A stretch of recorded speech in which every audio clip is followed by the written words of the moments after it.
De las 10 ciudades más ricas del mundo, 9 son ciudades-puerto o están atravesadas por un gran río, y se podría decir que las ciudades con acceso directo al mar o a alguna vía marítima suelen ser más prósperas.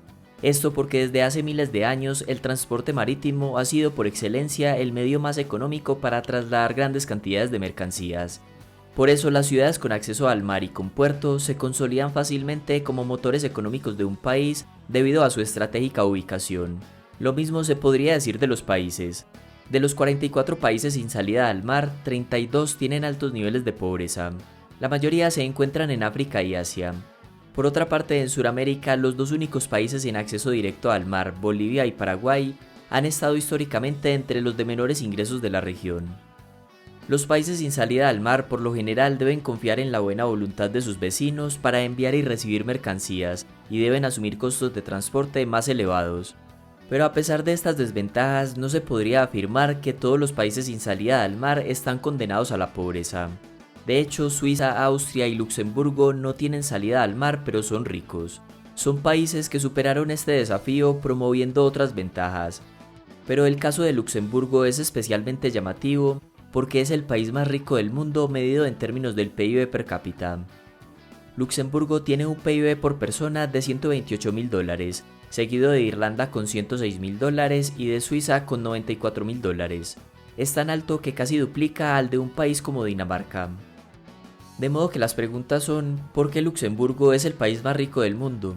¿Cuál es la razón que distorsiona ese PIB per cápita tan alto? ¿Y cuál es el mejor indicador para medir la realidad económica y social de un país? Luxemburgo no siempre fue rico. De hecho, cuando declaró su independencia en 1815, el país se caracterizaba por ser pobre y depender de la agricultura. Incluso sus habitantes se trasladaban a economías más desarrolladas como el Reino Unido o Estados Unidos. Además, estaba ubicado en medio de Francia y Alemania, los cuales eran rivales, por lo cual se vio involucrado permanentemente en guerras europeas. Pero el rumbo del pequeño país cambiaría con el descubrimiento de considerables yacimientos de hierro, elemento utilizado para producir acero.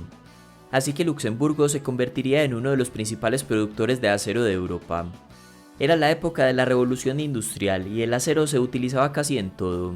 Su demanda era alta en muchas economías occidentales, de manera que el auge de esta industria creó condiciones favorables para el crecimiento económico de Luxemburgo. Incluso en la actualidad sigue siendo una industria importante para el país. ArcelorMittal es una empresa luxemburguesa que ocupa el segundo puesto a nivel mundial en la producción de acero. Otra razón que ayudó a Luxemburgo a salir de la pobreza es que en el territorio de la actual Alemania había diferentes reinos y repúblicas que se unieron para formar una confederación. De igual forma, estos estados crearon una zona de libre comercio denominada Unión Aduanera Alemana, y en 1842 Luxemburgo se convirtió en miembro de la Unión, lo que le permitió comerciar libremente con varias repúblicas alemanas.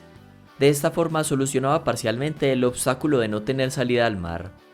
Formar parte de este espacio económico fue un punto de inflexión porque a medida que Luxemburgo se industrializaba, los demás estados de la Unión Aduanera se convirtieron en una fuente de materias primas, oportunidades de exportación, de capital y de mano de obra. Por ejemplo, empresas alemanas comenzaron a realizar grandes inversiones en la industria del acero en Luxemburgo. Tras la Primera Guerra Mundial, el gobierno se dio cuenta que el país necesitaba diversificar sus fuentes de ingreso. Su dependencia del acero era excesiva, por lo que Luxemburgo se inspiró en otros países como Suiza, Mónaco y Panamá, que habían introducido sistemas fiscales favorables para las empresas y personas adineradas. En 1929, Luxemburgo aprobó la Ley de Sociedades Holding, que permitía a las empresas mantener varias filiales bajo un mismo holding. Por ejemplo, Meta es un holding que tiene muchas filiales como Instagram, Facebook y WhatsApp. Sin embargo, el impacto inicial de esta ley fue limitado debido a la Gran Depresión de 1929 originada en Wall Street. El sector financiero en Luxemburgo comenzó a despegar fue en los años 60, cuando los grandes conglomerados estadounidenses se expandieron a los mercados europeos y querían establecer su sede en la economía que les ofreciera mejores condiciones fiscales, de forma que algunas establecieron su sede en Luxemburgo. Empresas como Goodyear se instaló en 1949, DuPont en 1962 y Monsanto en 1963. De esta manera, Luxemburgo se comenzó a convertir en uno de los mayores centros financieros de Europa, gracias a las medidas introducidas para atraer capital extranjero. En la actualidad es conocido por el gran número de fondos de inversión con activos de varios billones de dólares. Además, empresarios e inversores ricos de todo el mundo eligen a Luxemburgo como lugar donde guardar sus activos porque además de tener bajos impuestos confían en la estabilidad de su sector bancario. En un ranking que mide el valor de los servicios financieros y de negocios como porcentaje del PIB, Luxemburgo ocupa el primer lugar, seguido por Andorra y Bélgica.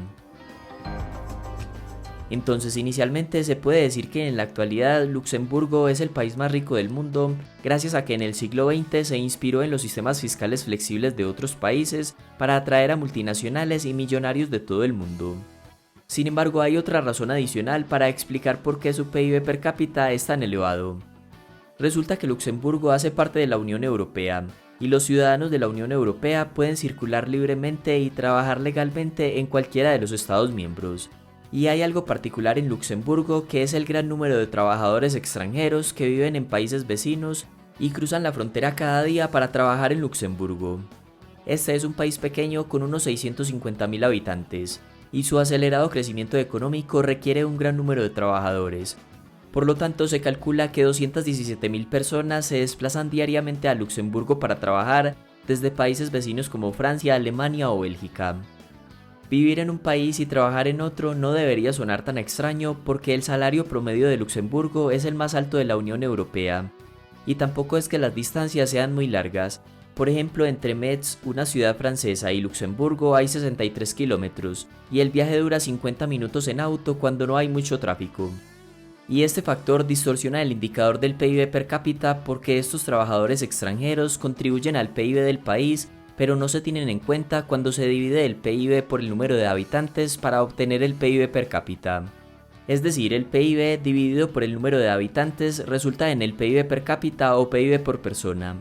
Y en Luxemburgo los 217.000 trabajadores extranjeros que viajan diariamente aportan riqueza o valor al PIB de Luxemburgo, pero como no viven allí no se tienen en cuenta en el momento de obtener el PIB per cápita. Si se tuvieran en cuenta, el denominador sería mayor, por lo que el PIB per cápita resultaría ser menor. Y en ese caso es posible que Luxemburgo ya no sea el país más rico del mundo. Esto no significa que ya no sea rico ni cuente con excelente calidad de vida. Según el Índice de Desarrollo Humano de las Naciones Unidas, Luxemburgo ocupa el puesto 17 entre todos los países del mundo. Por eso, a pesar de que un indicador como el PIB per cápita pueda estar a veces distorsionado, es el más adecuado para medir la realidad económica y social de un país. Por lo general, el PIB per cápita está correlacionado con la calidad de vida de un país, y una crítica común que recibe este indicador es que solo mide el beneficio económico y material que genera un país, pero es que precisamente la generación de riqueza material es lo que diferencia a una sociedad rica de una pobre. Y si se le pregunta a las familias pobres de un país qué es lo que más desean, es muy probable que la mayoría respondan que quieren bienestar material. Después quizás desearán buscar el bienestar espiritual o intelectual. Por otro lado, quienes dicen que no se debe buscar riqueza material son generalmente personas que ya tienen riqueza material.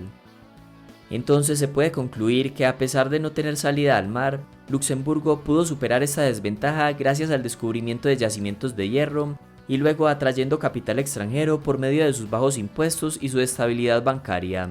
Y esto lo llevó a ser el país más rico del mundo, teniendo en cuenta por supuesto la distorsión que podrían estar generando sus más de 200.000 trabajadores que viajan a diario desde países vecinos. Hasta acá el video y muchas gracias por llegar al final.